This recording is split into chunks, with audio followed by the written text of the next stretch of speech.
এই যুগে শুধু মোবাইল ফোন দিয়েই বিভিন্ন কন্টেন্ট ক্রিয়েট করে থাকে, আর সেই কন্টেন্ট ক্রিয়েটগুলো তাদের মান কি এবং তাদের কোনো শিল্প নির্দেশনা আছে কিনা সেটা আমাদের সন্দেহ আছে। মেজরিটির ক্ষেত্রে কিছু কিছু ক্ষেত্রে তারা ওয়েল ডেভেলপ কন্টেন্ট নিয়েও কাজ করছে, যারা এটাকে বিজনেস হিসাবে নিয়েছে এবং এটা একটা বুমিং ইনফ্লুয়েন্সার বিজনেস শুরু হয়ে গেছে আমি বলবো।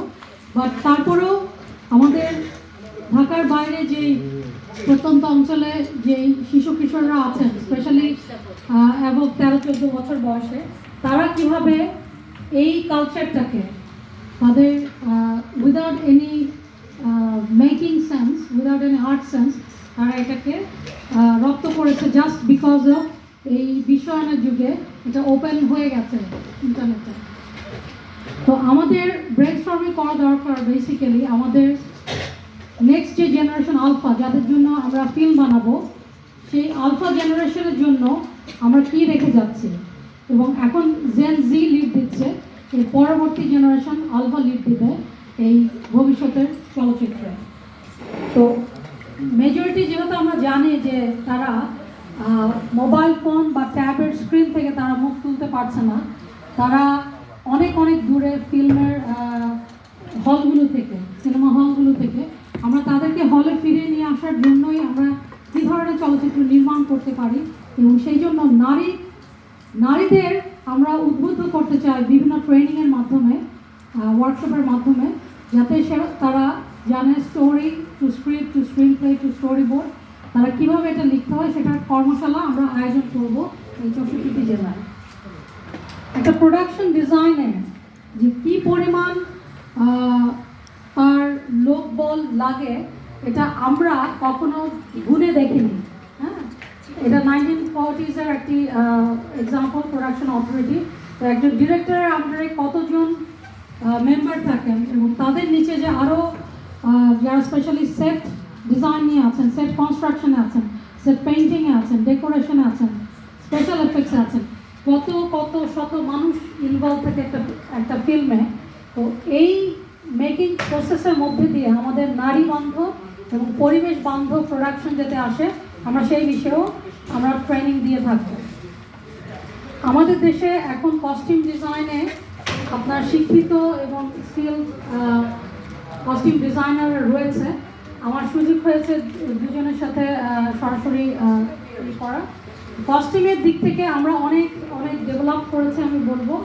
একজন আছেন ইদিলা কস্টিউম ফরের তুরিন, উনি ইনসাফ, তারপরে নোনা জলের কাব্য, এই দমে এখন করছেন।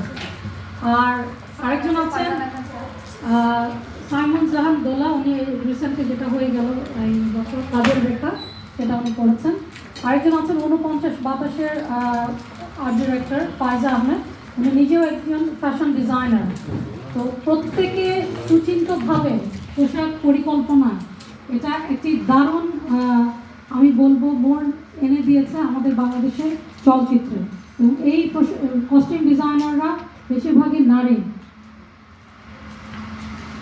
মেকআপ আর্টিস্ট বা প্রস্থেটিক মেকআপ আর্টিস্ট আমাদের দেশে, স্পেশালি প্রস্থেটিক মেকআপ আর্টিস্ট একদমই নেই বললেই চলে। তো আমরা এই নতুন প্রজন্মে পেয়েছি স্বর্ণা ভৌমিককে, যিনি প্রিয় মালতী করেছেন, এবং এই যে দগ্ধ একটি শরীর আমরা দেখতে পাচ্ছি এই ফিল্মের, তো এটি সে পুরোটাই প্রস্থেটিক্স মেকআপ দিয়ে উনি করেছেন। আর আমার কাছে খুব ইন্টারেস্টিং লেগেছে, উনি রিসেন্টলি একটা কাজ করছেন, সেখানে উনি হুবহু কপি করতে পেরেছেন। হ্যাঁ, এটা আমরা সাধারণত হলিউডে দেখি, বলিউডে দেখি, বাট বাংলাদেশে এই প্রথম আমি দেখলাম যে অলমোস্ট সেম। আপনাদের কি তাই মনে হয় না? একদম উপরের ছবিটা আপনি দেখতে পাচ্ছেন, যিনি নায়িকারই ঠিক হুবহু, একদম হুবহু মুখোশ। এটা পুরোটাই সে প্রস্থেটিক দিয়ে করেছে।